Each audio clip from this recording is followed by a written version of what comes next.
Good morning बच्चों। आज से हम गृह विज्ञान विषय की 10th क्लास की पढ़ाई शुरू करते हैं और यह नए सत्र की आपकी पहली क्लास है। तो बच्चों, गृह विज्ञान के अंतर्गत आपका जो सिलेबस है और जिस तरह से आपको पढ़ाई करनी है उसका पाठ्यक्रम इस प्रकार है। जैसे इसमें कुल 5 इकाई हैं और प्रथम इकाई में आपका गृह प्रबंध आता है। दूसरी इकाई है आपका स्वास्थ्य रक्षा। इकाई 3 वस्त्र तथा सूत्र विज्ञान। इकाई 4 भोजन तथा पोषण विज्ञान। और इकाई 5 के अंतर्गत आपको पढ़ना होगा प्राथमिक चिकित्सा और गृह परिचर्या। तो इकाई 1 में बच्चों आपको पढ़ना है कुल 4 लेसन। जो आपका इकाई 1 गृह प्रबंध है, इसमें आप पढ़ेंगे प्रथम अध्याय शिक्षिका द्वारा प्रतिवर्ष बजट का प्रदर्शन। दूसरा है आपका आय व्यय और बचत, डाक खाना तथा बैंक के माध्यम से।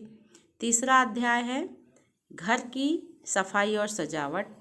चौथा है आपका गृह गणित, जिसमें आपको दशमलव, जोड़ना, घटाना, गुणा, भाग आदि बताया जाएगा। तो बच्चों चलिए हम लोग आज जो है आपका पहला अध्याय शिक्षिका द्वारा प्रतिवर्ष बजट का प्रदर्शन पढ़ते हैं।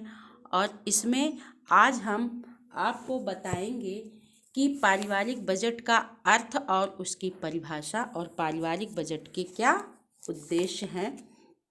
तो चलिए बच्चों समझते हैं कि पारिवारिक बजट क्या है। बच्चों, पारिवारिक बजट का अर्थ और परिभाषा अब हम आपको बताएंगे। जैसा कि आप जानते हैं कि परिवार एक ऐसा केंद्र है जहां व्यक्ति की सभी प्रकार की आवश्यकताओं की पूर्ति के लिए हर संभव प्रयास किए जाते हैं और प्रत्येक आवश्यकता की पूर्ति के लिए उसे कुछ न कुछ धन का व्यय अवश्य करना पड़ता है और प्रत्येक व्यय परिवार के आय से ही किया जाता है और परिवार में होने वाले इस आय व्यय को सुनियोजित ढंग से लिखित रूप प्रदान करना ही पारिवारिक बजट कहलाता है।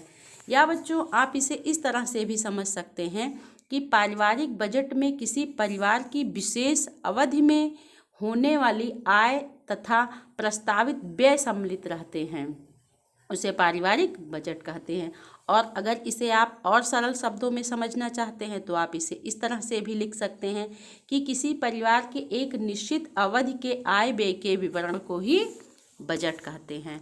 बच्चों, पारिवारिक बजट में परिवार की आय को ध्यान में रखते हुए समस्त नियमित तथा संभावित व्ययों का नियोजित रूप से लिख लिया जाता है और इसे इस प्रकार भी कह सकते हैं कि परिवार में चलने वाली आय व्यय की प्रक्रिया को व्यवस्थित रूप से अंकित कर देने वाला प्रपत्र ही पारिवारिक बजट कहलाता है। यानी यह आय व्यय विवरण प्रपत्र एक निश्चित अवधि के लिए होता है और यह अवधि सामान्य रूप से 1 माह अथवा 1 वर्ष भी हो सकती है। इन तथ्यों को ध्यान में रखते हुए पारिवारिक बजट का अर्थ इस शब्दों में और भी स्पष्ट हो सकता है। जैसे पारिवारिक बजट किसी निश्चित अवधि में परिवार के होने वाले आय व्यय को दर्शाने वाला एक प्रपत्र होता है। पारिवारिक बजट में आगामी माह या आगामी वर्ष के लिए प्रस्तावित आय व्यय का अनुमानित प्रारूप भी समाविष्ट होता है। बच्चों अब तो आपको समझ में आ गया होगा कि पारिवारिक बजट किसे कहते हैं और पारिवारिक बजट का सामान्य अर्थ जान लेने के उपरांत हम जो है आपके सामने कुछ परिभाषाओं को बताते हैं, जिसमें विभिन्न वैज्ञानिकों ने पारिवारिक बजट की भिन्न भिन्न परिभाषाएं दी हैं। जिसमें वेबर ने एक परिभाषा प्रतिपादित की है। उन्होंने कहा है कि पारिवारिक बजट पारिवारिक आय के व्यवस्थित रूप में ऐसी बातों के लिए व्यय करने का तरीका है जिससे कि अधिक से अधिक सदस्यों के सुख एवं कल्याण में वृद्धि हो सके। पारिवारिक बजट असावधानी पूर्वक तथा अव्यवस्थित रूप से व्यय करने के तरीकों के स्थान पर योजनाबद्ध तथा विवेकपूर्ण व्यय को प्रतिस्थापित करने का एक तरीका है। दूसरी परिभाषा है क्रेग और रश ने, इन्होंने कहा कि बजट भूत के व्यय, भविष्य के अनुमानित व्यय और वर्तमान समय की मदों पर निश्चित व्यय का एक लेखा जोखा है। उपयुक्त परिभाषाओं से पारिवारिक बजट का अर्थ स्पष्ट हो गया है बच्चों।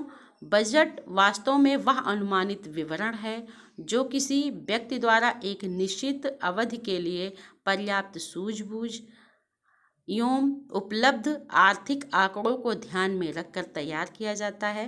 पारिवारिक बजट की समुचित पूर्ति तथा गृह अर्थव्यवस्था को सुचारू बनाने के लिए पारिवारिक बजट का बनाना और उसका पालन करना आवश्यक माना जाता है। तो बच्चों, यह था पारिवारिक बजट का अर्थ एवं परिभाषा। अब हम आपको बताते हैं कि पारिवारिक बजट को बनाने के मुख्य उद्देश्य क्या हैं। बच्चों, पारिवारिक बजट परिवार की अर्थव्यवस्था का एक सुनियोजित विवरण होता है, यानी प्रत्येक परिवार में इसका बुद्धिमत्तापूर्ण निर्माण अत्यंत आवश्यक है और इसके निर्माण के मुख्य उद्देश्य इस प्रकार हैं। जैसे इसका प्रथम उद्देश्य है परिवार के सदस्यों की संख्या और उसकी कुल आय का सही विवरण रखना। दूसरा है सभी प्रकार के व्ययों का क्रमिक ज्ञान प्राप्त करना। तीसरा है पारिवारिक आवश्यकताओं एवं रहन सहन के स्तर को ध्यान में रखना। चौथा, आकस्मिक कार्यों के लिए बचत का प्रावधान रखना। पांचवा है पारिवारिक आय में वृद्धि के लिए परिजनों को प्रेरित करना। 6 नंबर पर है आपका कि परिवार के सदस्यों के द्वारा किए जाने वाले अनावश्यक व्यय को नियंत्रित करना। उपयुक्त विवरण से पारिवारिक बजट का अर्थ एवं इसका मूल उद्देश्य स्पष्ट हो गया है। अतः प्रत्येक गृहिणी को पारिवारिक आय व्यय का बजट अवश्य बनाना चाहिए और उसी के अनुरूप व्यय तथा बचत को नियमित करना चाहिए। तो बच्चों, आज आपने जाना कि पारिवारिक बजट का अर्थ एवं परिभाषा एवं पारिवारिक बजट के उद्देश्य। बच्चों, जो भी चीज़ें आपको पढ़ाई जा रही हैं, समझाई जा रही हैं, आप इसकी एक नोटबुक बना लीजिए और इसका नोट्स लिखते चलिए ताकि यह आपको याद करने में सुविधा प्रदान करें।